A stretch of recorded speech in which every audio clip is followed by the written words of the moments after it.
LatinX Learners. We're so happy to have you again with us for our, what episode are we on? Third episode. We'll go for our 55th episode. Thanks for joining us. So what'd you think about lunch? Well, I thought lunch was fantastic. Today I took Michelle and her husband, as well as our videographer, down to Doña Maria's on Navigation. It's a place that my family and I probably discovered about 4 years ago and have been going routinely every Saturday, Sunday, once a month. We'll run out there all the way from the other side of town. It's fantastic food. What did you think? I thought it was awesome, the atmosphere. And as soon as I sat down, the owner, Juan Hernandez, came up to me and he said, "You're sitting in my seat." And so we got off on this great conversation about how he came to this part of his career as a retired firefighter. So we wanted to say hello to Juan and thanks for your generosity and your hospitality. We enjoyed it. And the great food. Yeah, the great food. So we have been working on a proposal. We have. Yes? Yeah. We are working on a proposal to present at NASPA. Yeah, we're excited to be hopefully selected for a presentation in NASPA in Austin, and if we are, we hope that you'll join us. But you want to talk about...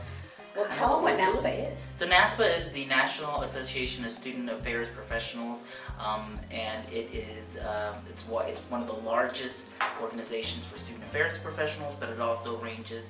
There's a little bit of enrollment management included, and there's a couple of faculty that partake in it. It's a huge nationally recognized association that supports student affairs professionals throughout the United States, and I'm very proud to be a member as well. Yeah, and so they're having their conference in Austin, y'all. So we're really excited because it's something we can get to. So our proposal is about what we've been discussing all along, which is being Latinx in higher ed, whether that means you're a student or a faculty member or administrator. And so we had to write this proposal. It was due on Wednesday. And I said, we're not going to make it. And so she texted me and she's like, we don't make it. And I said, they're going to extend the deadline. Just keep writing. And NASPA extended the deadline. So we made it. And what was cool about that is that that extra day gave me time to look up some theory. Yeah. And so that theory led us to today's episode. And so we're going to talk about some of the reasons maybe that we are both successful in the workplace as Latinx professionals and maybe some of the reasons that we're not. And it has to do with a theory based off of cultural relational theory. And so a woman by the name of Elizabeth Ruiz added a little bit more to that, and she added the Hispanic culture when it comes to relational theory. And so the whole thing is pretty much about collectivism, like we talked about, like the family is more important than the self. Yeah, and so much of what we're raised on and how we're raised and the cultural norms within our community is about the collective family, right? Much more than it is about the individual person. Yeah, and so our lens is always, it's going to go through our own principles before it goes to maybe the professional principles that we're going to talk about in a second. But, or maybe we should dive into those first. We get into the workplace in higher ed, right? And we are Latinx. Yeah. And we are expected to adhere to what qualities? Well, I think there are a whole bunch of qualities, but I would say that there are 4 or 5 kind of basic qualities that you have to be somewhat successful in higher ed, right? When you think of those are being prompt and on time, being able to show up for work, being able to be there, be in meetings, be engaged, and be representative of the position that you're representing. Sure. I also think one that's really hard for me is being tactful, right? That's something that I think through many years of holding your tongue and thinking something different but saying something else, you really understand about tactfulness and having to approach that in a different way, and learning how to do that. There are so many times that I'll get emails or responses and I'm in meetings and I'm thinking to myself, this is lying. I already told her twice via email what the answer was. As per my last email. Lie, right? And so how do you reframe that thought so you still stay professional and communicate that, right? By perhaps I failed to communicate. And so what are some of the ways? You didn't listen. Let me give it to you again, right? So that tactfulness is really something that I think we have to really... What's one of the phrases that you taught me? Instead of what were you thinking? Help me to understand. Beautiful. Right? Did y'all hear that? So when you have that instinct of what were you thinking, right. Insert some extra words in there. Daniel says, help me to better understand how you got to this point. Is that not professional? And it really is just, what the heck, right? Are you thinking? Yes. Right? But so those kind of things really fall within the category of tactfulness and how you engage with things. I also think it's really important in higher ed now that we're all collaborative, right? We don't want to hire anyone who's not collaborative. So that's a principle that I think everyone has to come to the table with, is being collaborative. collaborative. And the other thing is being emotionally competent, right? Being emotionally intelligent and knowing how to respond to situations, how to manage your emotions under extreme confines at time, right? Where you have to remain tactful and you have to be on time and be at the table, but also be collaborative. And those are the 4 things that I would just off the top of my head when we think about our principles for basic success. Professionalism. Yeah. That's a lot. It is. And then you add being Latino.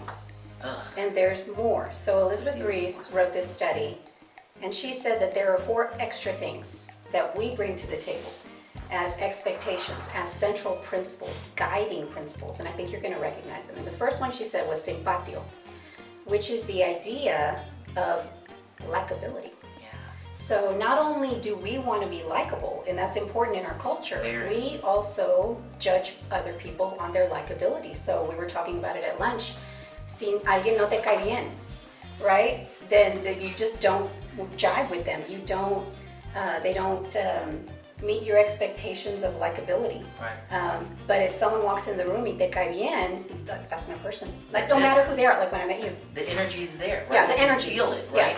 And it's really hard to get things done working in a collaborative manner and being tactful with people who you don't no te cae bien, right? That just don't sit well with you.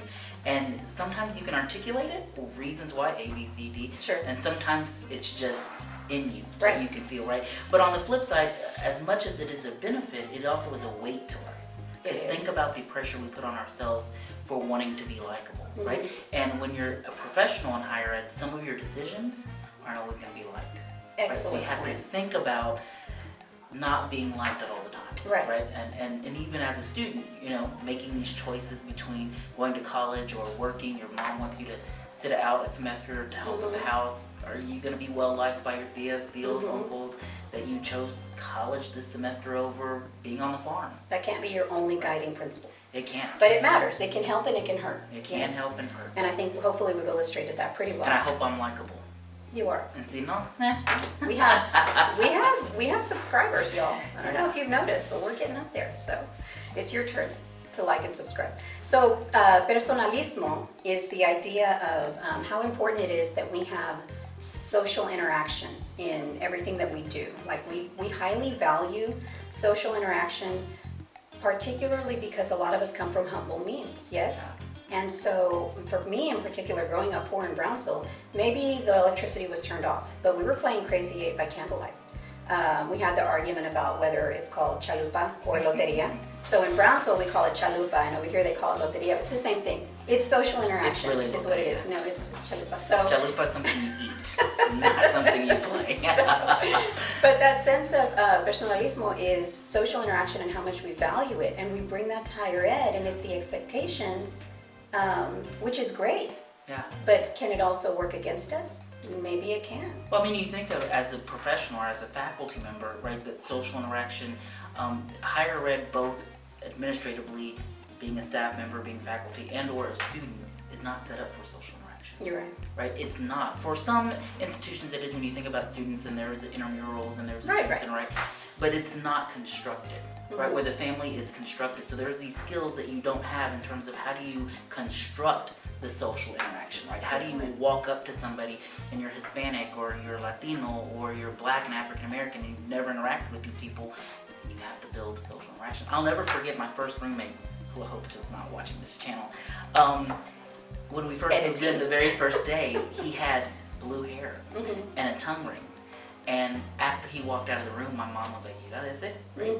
And that was the social interaction. He's still a really good friend today, right? But again, having to build that and struggle as a student, but knowing that to get comfortable with it. Yeah, and there's so much student development theory that will tell you that social interaction is foundational to success for students. And I agree with that, but all these extra things that we have, these guiding principles that we have, it's a lot to balance. The next one that Dr. Ruiz talked about was respeto. And we know that one. Yeah. And so in higher ed, as Latinos, respeto means a lot to us because we are not only adhering to our principle of respeto and what it looks like to us and representing our families. Because everywhere I go, I represent Amelia Mayorga, my grandmother.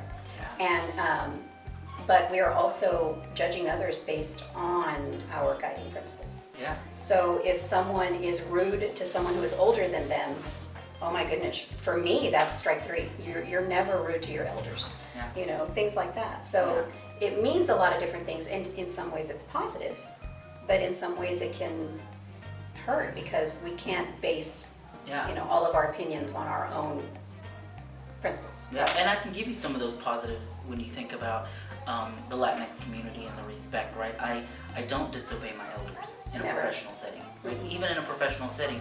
In my mind, I might say, "Está loco ese." It's crazy, right? But in the meeting, help me to understand, Dr. Such and Such, how you got there. But you do truly have that sense of respect. I do have a sense of respect, or else I wouldn't have addressed it that way, right? And so there is a strong benefit to it, and it also comes with loyalty, right? To the institution, to the people, to the principals. Yes. But when you think about it on the counter and how it can affect you, if you're a first-gen student and you go to the financial aid counter, and the older woman behind the counter tells you there's nothing you can do that they can do for you, walking away. That respect is there, right? And in that fashion, I tell you to challenge it, to think twice about how you do that, to ask to speak to the director, to ask to speak if there are any other grant aids, if there's payment plans, right? So you think about how it can help you both, but it can also really impact you if you don't step out of these or know how to manage these kind of I think the key is managing. So I like all of these, and I like the last one especially, but it's about managing. We have to learn how to balance these things and how to use them as additional lenses, but not the only. Yes. So the last one that Dr. Ruiz addressed was familismo, which is the importance of family. Yeah. And we've talked about this before. Your meetings get loud, you're laughing, you're having a good time. Somebody comes in and says, "Are y'all doing any work in there?" Right.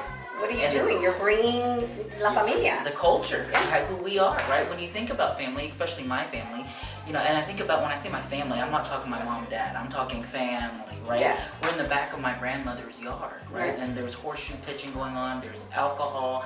There's conversations, right? And so how do you navigate this and bring this music, impromptu dancing over here, right? Chismosas over there talking about, you know, did you see aquella? You know, you have it all, right? And so you think about it, that family obligation and how you interact with it really validates us. It does. It validates us as Latinos in this environment, and we expect that same environment when we go to higher ed. So talk about the student that you have. So this is interesting. The flip side is that sense of family can sometimes be the thing that pulls us away. It can. It can be the thing that challenges us in a different way to perhaps think of opportunities outside of higher ed, right? When we were having lunch this afternoon, I was telling her about, I was teaching Tuesday night, and as I was coming into the building, one of my students was getting out of the car, and in the car, and it's so interesting because when you see it, I connected immediately with it, right? Because in the car was the mom, the dad, the tia, the nephew, and the kid. You know, this is a story I've created in my head. Of who they are. Of who they are, right? And they're dropping off this little Latina who's coming into my class, and I know her. We're week 3 in. And so I'm from a distance watching her come in, and you can see that they're in the car dropping her off for the hour and a half that she's going to be in my class. And what that means to her, she reflects back into the car and waves goodbye, and the little nephew and niece are waving goodbye at her. And there's so many things. Yeah, it means so many, because there's a sense of guilt, right? She's leaving them. In my story that I've created, they're going to go out to eat. Yeah. Right? And she's you're going to miss out. this, right? She's going to miss whatever conversation is happening.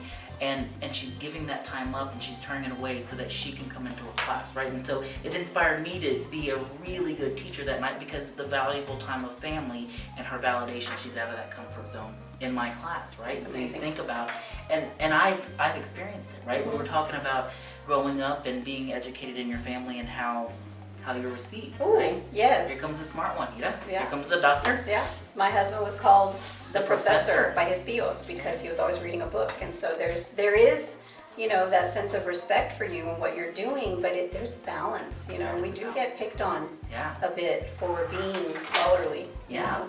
I think that's fair to say. And the other part of it is that sense of family can also be a hindrance when we are so loyal to institutions. Yeah.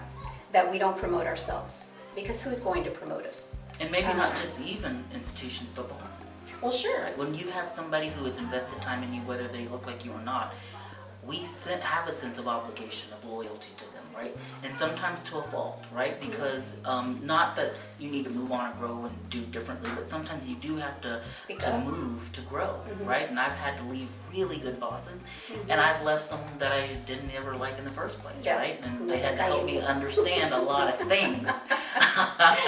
But you think about it, right? The loyalty still exists, and that can hinder you in your professional growth. And I remember there was a search consultant who had approached me one time about taking a position out in Arizona, and she said, she was white female, she said, I'm just going to be bluntly honest with you, we don't anticipate that you're going to take the job. And I said, why would I not take the job? Now really, I wasn't going to take the job. And she said, because say that to everyone. Latinx people don't relocate. They won't relocate their position, right? And is she wrong? Well, no. I mean, in some instances, she wasn't. At that time, I couldn't. But I think there will be a time at which you and I will have to relocate, right? And having that conversation to tell my parents, my in-laws, we're moving to Arizona, or hopefully it's New York City, right?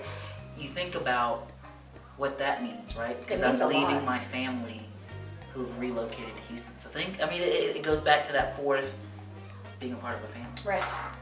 And so what we want to leave you with is the idea that there aren't enough of us in higher education. There are not. Yeah. And so those of you that are watching who are young and who aspire the way that we did, you can have these guiding principles. You can, and you can meet all of the professional expectations. But there have to be more of us to bring that younger generation into higher ed and to not only adapt to it, not only assimilate to it, but also change it for the better so that we do feel more welcome and more like it's a place at the table for us too. So any closing thoughts? Yeah, I think that one of the secrets to success, and certainly I haven't mastered it, but I think it's something that I've grown and developed in, is being able to manage all of it. The secret is, you know you have it, you know it's a part that could impact you, but you have to successfully be able to manage, the typical professional development, and then as well as these four aspects. And I think you have to have people to talk it out with the way that we're doing today. Yeah. And I value that. And so we hope that you'll join us in this conversation and send us messages if you'd like. Definitely subscribe to the page and share it. But let's continue this conversation about how we can increase the likelihood that we're going to see more of us in higher ed. So we're going to close with our grito. And today's grito, I'm pretty excited to announce, is to the Houston Latina bloggers. So Connie, I know you're there and hopefully you're watching. We're really proud of you for getting a proclamation from the city of Houston very soon. It's a big deal. I've been following you guys for a while, back when I used to blog. And you're doing good things in the city for Latinas. We're very proud of you. And so today's grito is for you. Good luck and continue thriving. Thank y'all.